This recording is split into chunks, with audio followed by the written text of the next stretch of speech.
Um, why do people come to see a psychologist?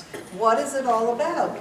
Well, we can't go into the full protocol of why people come, but people come because they have problems or concerns, a difficult child, a marriage in trouble, an aging parent, financial problems, all sorts of things. And when you really get into the stories that people tell once they're in the treatment room, a lot of the topics are universal and they repeat themselves, and they're just as dramatic as the most dramatic fiction: betrayal, lust, Facebook issues now that there's social media, researching people from the past. Sometimes that's great, sometimes it's a little dangerous. Romance, the beginnings of romance, the endings of romance, spiritual guidance, friendship. Friendship at different stages of life is so crucial, and fidelity, infidelity, boredom. So after all these years of listening to people's stories, which of course are completely confidential, I think that as I've looked for ways to present my material and to get people thinking about these major issues that we face in life, how do I do it in new ways and creative ways that maybe are fun, and I have fun doing them too. My girlfriend, Susan Weiner, she and I wrote the plot for a movie. We didn't even start with a book. We had a tuna fish sandwich and we spent hours in a restaurant, and before we knew it, we had the movie planned. I decided one day that I was going to take some of the themes and just start to work on them that we had come up with, which involved romance, friendship, mysticism, terrorism, mystery, a mystery woman who provides a kind of guru experience to women, and all these sorts of things. And we had decided that wouldn't the film be fun if it were in Jerusalem? Because then we'll get to go there and everything. And I think that when things come alive, when the written word comes alive from page to stage, it changes profoundly what you're able to get out of it. The two main characters, Natalie and Maggie, are not going to just act in the few scenes we're presenting to you, but they will stay in character. They are here as our guests, and they will be Natalie and Maggie as you ask them questions.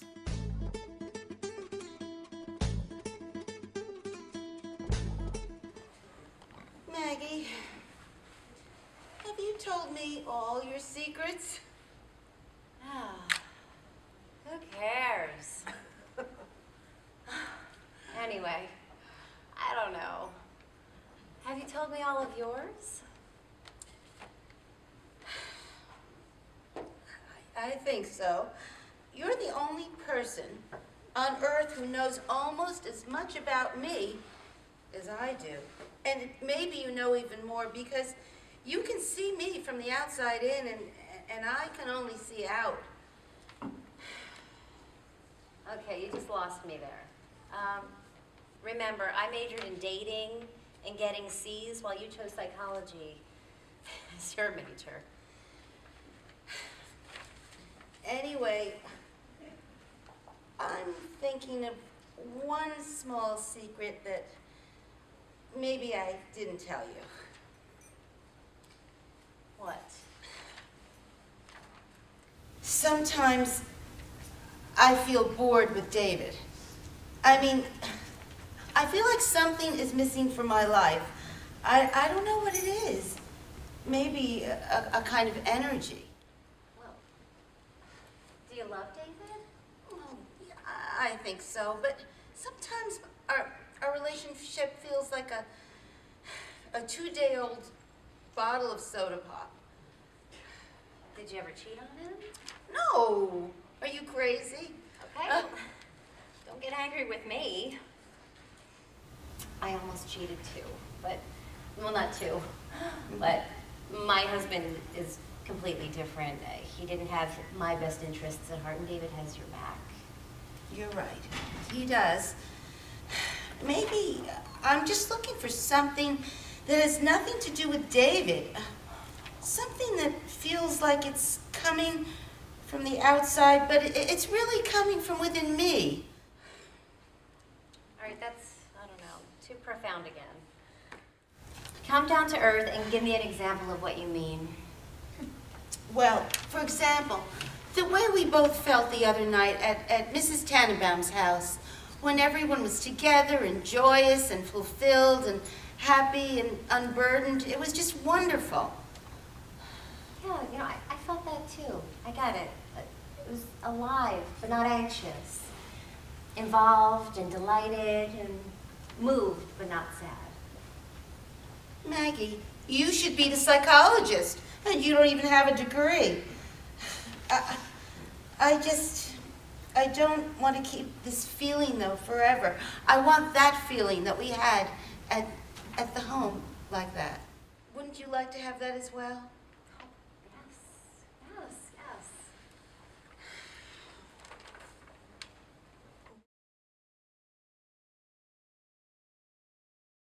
yes. Well, they say, you know, after a year, after a divorce, you have to wait and start dating. So I did start dating after a year, and I met this wonderful gentleman, Gary, who's a detective in White Plains, and he's really nice. And so I have feelings for him, and not that serious, but we're...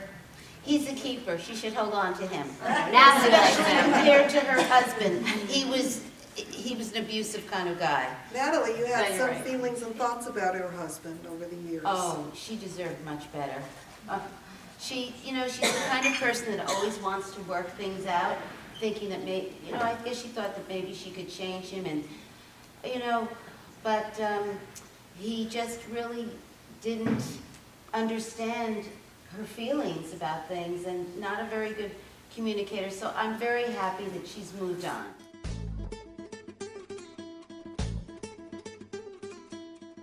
And Natalie is touching those big giant stones.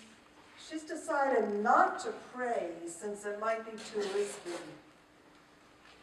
She closes her eyes instead and just lets her hands move smoothly over the stones. They're warm and smooth to the touch. She breathes slowly and she stands there quietly.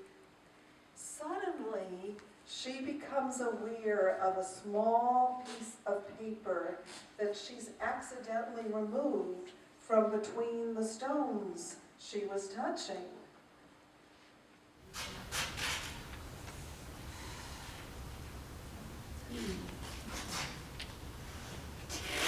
What are you doing? Did you just take that paper out of the wall? It feels like it's something that was meant for me to read. I didn't have the words, but until I actually and accidentally touched someone else's prayer, it felt like my own. Well, what did it say? Please God, to mine own self be true, Liz. Okay, I like that. I wonder who Liz is and what happened to her. Well, don't you feel like we entered someone else's world? Yes, but the odd thing is, her world feels like my world. It's just so strange. Hi, Sarah said that prayer is an amazing opportunity to connect with God, and somehow we're all connected. Oh, look, I can't concentrate on the big stuff right now. I'm just trying to hold on to my life and make some sense of it. Let's go. I'm cold. Some psychologists you are. Great.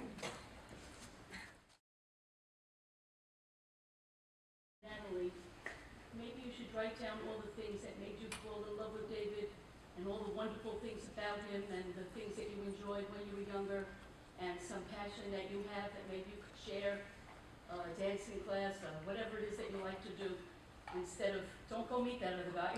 I think that's a I love great that. idea. I love I that. think that's a great idea. Sometimes David can be a little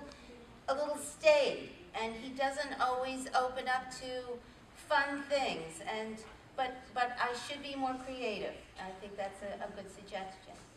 But do you think you'll really do it? I will, but I still feel nothing's going to happen. We're going on a double date. Maggie will be with me. Jack is bringing a friend, so it's going to be very safe. I won't be alone with him.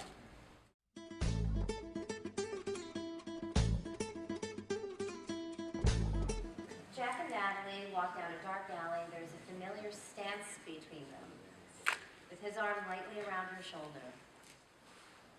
Natalie, I must talk to you. Natalie looks surprised, but clearly still connected to him. Don't you understand? Don't you feel what I feel? He pulls her towards him, grasps her face in his hand, and gently kisses her, ever so lightly on the lips, just a touch. The very lightness set her on fire. It was as if there had been an explosion on Ben Yehuda Street. Had he started by pushing his way into her mouth, she would have fought back and been put off. But the gentleness of his first kiss made her urge come alive, like an active volcano ready to erupt. I missed you so much. The next kiss was firmer and a little longer. Again, he retreated. Just enough for the volcano to erupt a little more. Do you think I forgot our love? Nothing else has come close to it.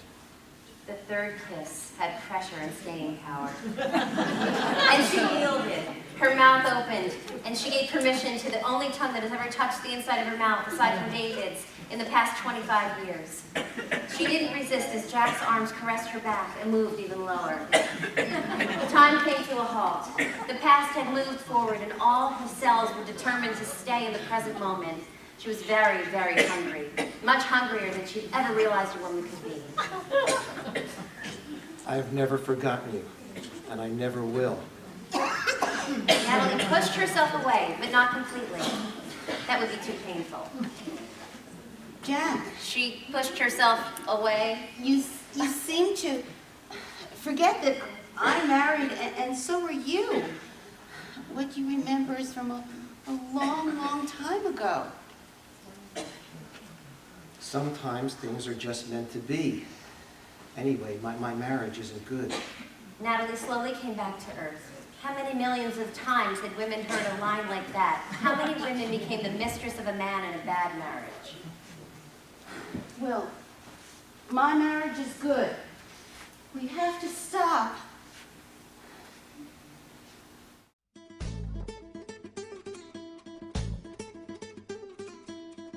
He's the youngest of 4 boys, and 2 of his brothers still live in India, in Mumbai. They go to the synagogue there, and they keep kosher. Can you believe that? But between them, they have 9 children. Wow. And his older brother also lives in England. He's a musician, and he plays for the London Symphony. He said that he didn't have children, but he was married for 10 years to a very bright woman from India, whom he actually met in London.